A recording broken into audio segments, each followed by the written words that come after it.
আমার সঙ্গে কথা না হলেও নিজের যত্ন নিয়েন। দিনটা ভালো না গেলে নিজেকে দোষ দেবেন না। সময় মতো খাবার খাবেন, অকারণে মন খারাপ করবেন না। রাতে ঠিক মতো ঘুমাবেন, চিন্তাগুলো একটু দূরে রাখবেন। হাসি আসুক বা না আসুক, মুখটা শক্ত করে রাখবেন না। মন খুলে হাসবেন, কারণ আপনার জীবন থেকে একটা খারাপ মানুষ চলে গেছে, যে কিনা আপনার জীবনে একটা অভিশাপের মতো হয়েছিল। যদি কখনো এই খারাপ মানুষটাকে মনে পড়ে, তাহলে আমার খারাপ ব্যবহারগুলো মনে করবেন, আমাকে ঘৃণা করবেন। আমাকে ঘৃণা করে হলেও তুমি হাসি খুশি থেকো, এটাই আমি চাই।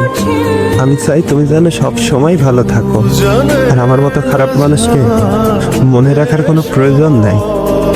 আমার কথা মনে পড়লে রাগ করবেন না আমার উপর। আমি পাশে না থাকলেও আপনি মূল্যবান, এটা ভুলবেন না। জীবনে আপনার স্বপ্নগুলো ছাড়বেন না। শুধু এতটুকু মনে রাখবেন, নিজের যত্ন নিয়ে।